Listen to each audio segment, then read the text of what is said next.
If it is our own dispensation now, he's a writer, or he's a journalist. They told him that Mary got pregnant without the aid of man. Say, how come? As a medical doctor, he said it can't be. He went for investigation, he went to seek information. No, interview Mary.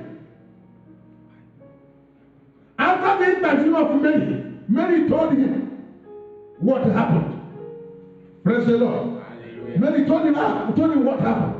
After gathering all this information, this man wrote in the book of Luke, chapter number 1, what it is. For much as many have taken in hand to set forth in order a declaration of those things which mostly believed among us. What is that mostly believed among us?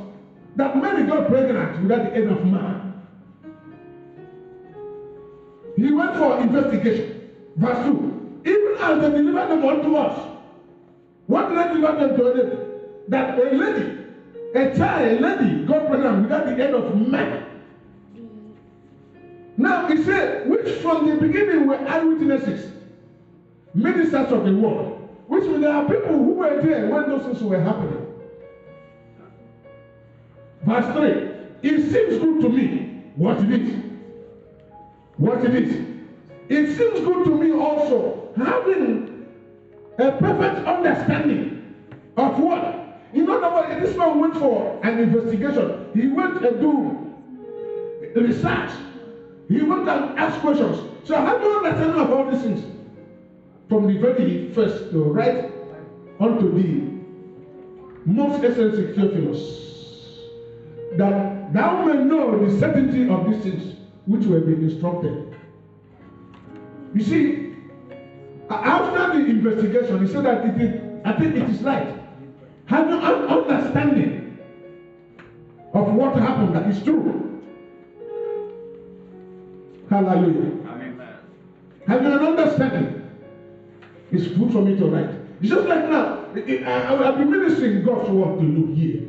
As I'm ministering, you found out that what I'm doing, that this is truth. You can pick up your pen and do what? Write with assurance that this is a real. This is a truth. Hallelujah. Hello. Are you here? Say that this is not true. What? You have seen them in me exhibiting it. You saw it. You can go and tell people that your pastor put your hand in them. It's not hell. You'll be bold enough to do what? Also, I've made investigation that this is a real. Divinity in human format. Praise the Lord. Hallelujah. I said, praise the Lord. Hallelujah. Listen to me. These people are human beings like you and I. The question is, what will be your own testimony, sir? What will be your own testimony? These people were under stress still. They expect the truth.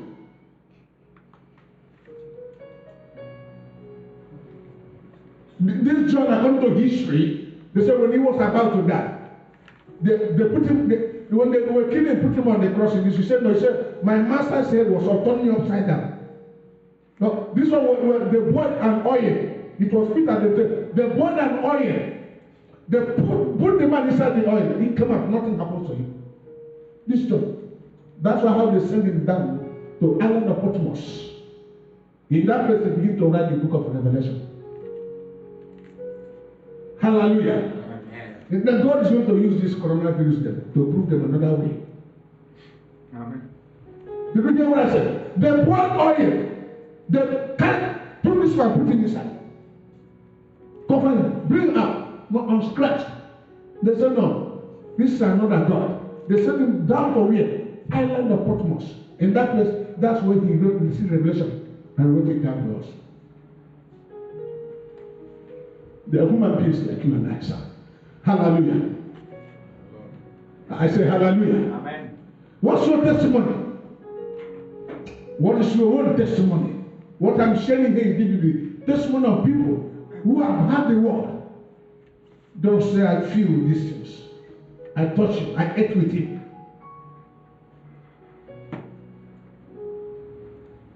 If you look at where things are happening around the whole world, you can meet upside. When you be looking at them, how things are working, you will be down. Imagine this issue of vaccine. We have prayed since last year. We talked to God about it. But to stop not to vaccinate anybody. Until when I receive revelation, I know that they're going to do it. I said last year that they're going to vaccinate every human being. You cannot run away. Unless you pack yourself somewhere. So unless you come and they'll give it to you. Because many ways of doing it are there. Praise the Lord. Now October 16 is the deadline. Am I right? October 16. Watching it. We are going to surprise them. Thank you, Lord Jesus. Go with me to 2 Peter chapter number 1.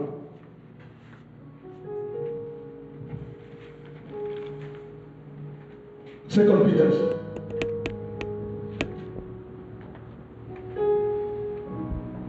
From verse 16. Listen very carefully.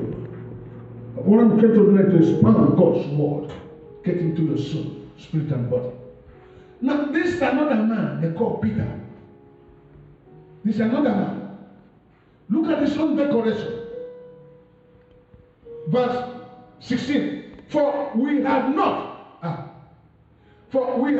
followed according to divisive fables, when we made known to you the power of the coming of our Lord Jesus Christ. In other words, these are not stories. These are not fictions. These are not maybe something that combined together just to make you happy. Hallelujah. Just to make you happy. Just like if you are, there's something you are doing, there's one Coca-Cola nut we have in our place. They call it bitter leaf. Bitter cola. So, thank you, bitter cola. If you see the bitter cola, very nice, fine fruit. You see it, you roll it out, take away the husk. You see one white fruit inside. When you tell you, say, hey, now this one is very sweet. You put it in your mouth. Once when you shove it, you hear it. Nobody will tell you.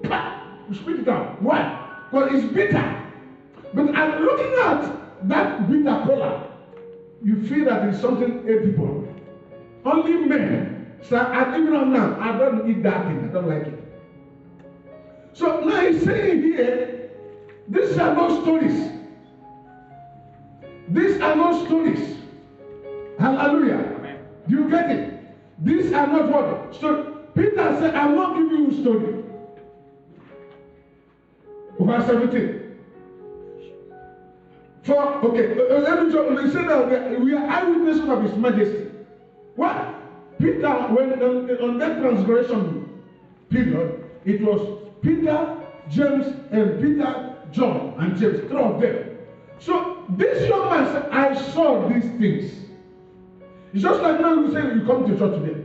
You say you saw Pastor Chris. He was there with black shoes. You know what we are talking about. This man said, we are eyewitnesses of these things. Imagine somebody to come up and say, I'm an eyewitness. In other words, if you want to kill me here. Praise the Lord. Verse 17. For we receive lambano. We receive from God the Father honor, glory.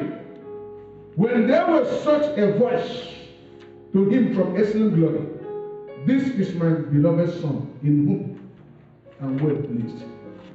This young man is giving me an assurance that he was there. Hello. Did you know what I said here? Say, I was there. I was in the service today. Say, I am an eyewitness. Praise the living God. I said, praise the living God. You know, there are some people, when they come an event, after the event, they will go and tell a story. It's just like Paul. Luke was not there. Luke told me I wasn't there. But I do what? I made an investigation. I found out what they say is true. But this man said, I didn't make any investigation. I was there, live. When the excellent glory of God came, this is my own beloved what? Son. There are no stories. Verse 18. And this voice which came from heaven we heard when we were with him on the holy mountain. Verse 19. We have also a sure word of prophecy. A sure word of prophecy. What does it mean? It wants to tell you that the word of God, Jesus, the word of God, that word that was written in that Bible we are holding, is more sure. You know, somebody can come up now. He said, I prophesy to you. He will take blah, blah, blah. But he said, the sure one is the one that is written in here in that book.